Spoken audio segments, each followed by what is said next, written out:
নমস্কাৰ ছাৰ বাইদেউসকল। অসম বিধানসভাৰ অধিৱেশন চলাকালীন ৰাজ্যত OPS অৰ্থাৎ পুৰণি পেঞ্চন পুনৰ প্ৰৱৰ্তনৰ দাবীৰে ৰাজ্যৰ চৰকাৰী কৰ্মচাৰীসকলে ৰাজ্যজুৰি এক বৃহৎ গণতান্ত্ৰিক আন্দোলন গঢ়ি তুলিছে।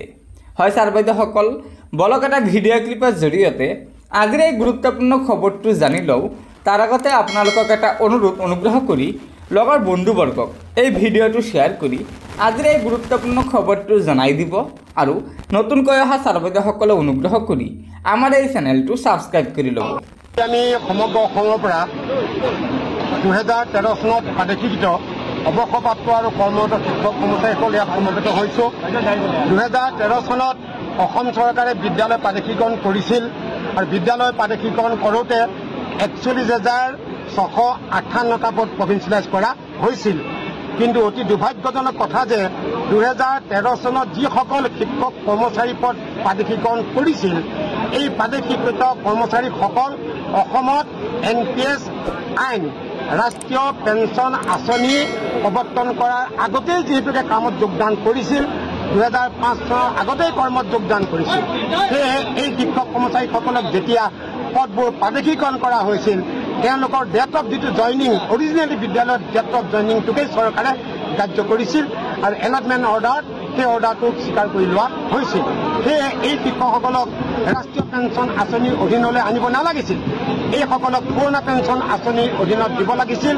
অৰ্থাৎ অসম পেঞ্চন সেৱা বিধি 1969 চনৰ মতেই পেঞ্চন দিব লাগিছিল। তাকে নকৰি পুৰণি পেঞ্চনৰ ঠাইত ৰাষ্ট্ৰীয় পেঞ্চন দিয়াৰ কাৰণে প্ৰভিন্সিয়েলাইজৰ মাত্ৰ এবছৰ, 2 বছৰ, 3 বছৰৰ ভিতৰতে ইতিমধ্যে 8,000 শিক্ষক কৰ্মচাৰী অৱসৰ গ্ৰহণ কৰিলে আৰু এই 8,000 শিক্ষক কৰ্মচাৰী আজি পেঞ্চনৰ নামত এটকাও নাপায়। 8,000 শিক্ষক কৰ্মচাৰী অৱসৰকালীন জীৱনত পেঞ্চনৰ নামত এটকাও নাপায়। আৰু যিসকল কৰ্মৰত আছে সেইসকলো অহা 2 বছৰ, 4 বছৰ কৰিবই। সেইকাৰণে আমি অসম চৰকাৰক আহ্বান জনাইছোঁ যে কৰ্মচাৰীসকলক পুৰণা পেঞ্চন আঁচনিৰ অধীনলৈ আনি পেঞ্চন দিব লাগে আৰু অৱসৰপ্ৰাপ্ত শিক্ষক কৰ্মচাৰীসকলক এডহকৰ পৰা চাকৰিত যোগদান কৰে, এডহক পিৰিয়ড কাউণ্টিং কৰি ইতিমধ্যে 193 জনক গ্ৰেচুইটি দিছে, তেওঁলোকক গ্ৰেচুইটি দিব লাগে। আৰু প্ৰাথমিক আৰু উচ্চ প্ৰাথমিক বিদ্যালয়ৰ যিসকল অৱসৰপ্ৰাপ্ত শিক্ষক কৰ্মচাৰী, তেওঁলোকক ডেট অফ প্ৰভিন্সিয়েলাইজ 1/13 পাই প্ৰভিন্সিয়েলাইজ হৈছে, 1/13 পাই তেওঁলোকক প্ৰভিন্সিয়েলাইজ গ্ৰেচুইটি আৰু পেঞ্চন আদি দিব লাগে। আৰু আমাৰ ইতিমধ্যে যিসকল পৰিয়াল ঢুকাই গ'ল, অৱসৰকালীন যিসকল পৰিয়াল ঢুকাই গৈছে, এই ঢুকাই যোৱা পৰিয়ালৰ অৱসৰপ্ৰাপ্ত পৰিয়ালৰ যিসকল উত্তৰাধিকাৰী আছে, উত্তৰাধিকাৰীসকলক পেঞ্চনৰ ব্যৱস্থা কৰিব লাগে। কিয়নো প্ৰাদেশিকৰণ হোৱা 13 প্ৰাদেশিকৃত হোৱা যিসকল কৰ্মচাৰী, যিসকল কৰ্মৰত কৰ্মচাৰীসকল যদি কৰ্মত থাকোঁতেই ঢুকাইছে, তেতিয়া তেওঁলোকৰ পৰিয়ালৰ উত্তৰাধিকাৰীক অলৰেডি পেঞ্চন বেনিফিট দিয়া হৈছে।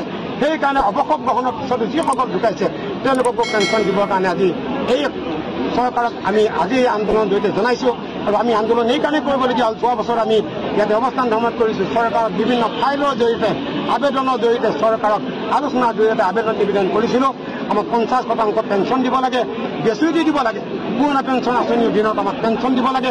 চৰকাৰে কাৰ্যকৰী নকৰাৰ কাৰণে আজি আমি পুনৰ এই অসমৰ বিভিন্ন ঠাইৰ পৰা হাইস্কুলৰ পৰা ধৰি কলেজলৈকে অৱসৰপ্ৰাপ্ত কৰ্মৰতসকল ইয়াত গোট খাইছোঁ আৰু এই প্ৰতিবাদ চলি পৰাই চৰকাৰক আমি পঠিয়াই দিব বিচাৰিছোঁ। অতি সোনকালে আমাক পুৰণি পেঞ্চন দিব লাগিব। যদিহে পুৰণি পেঞ্চন নিদিয়ে, অৱসৰপ্ৰাপ্ত কৰ্মৰতসকললৈ আমাৰ আন্দোলনৰ কাৰ্যসূচী ধাৰাবাহিকতা ৰক্ষা হৈ থাকিব। গতিকে ছাৰ বাইদেউসকল, এয়া নিশ্চয় ৰাজ্যৰ NPS কৰ্মচাৰীসকলৰ বাবে আজিৰ এটা অত্যন্ত গুৰুত্বপূৰ্ণ খবৰ হয়। সেয়েহে লগৰ বন্ধুবৰ্গক এই ভিডিঅ'টো শ্বেয়াৰ কৰি আজিৰ এই গুৰুত্বপূৰ্ণ খবৰটো জনাই দিব আৰু নতুনকৈ অহা ছাৰ বাইদেউসকলে অনুগ্ৰহ কৰি আমাৰ এই চেনেলটো ছাবস্ক্ৰাইব কৰি ল'ব। গতিকে আজিৰ ভিডিঅ'টো ইয়াতে সমাপ্ত কৰিলোঁ। ধন্যবাদ। জয় আই অসম।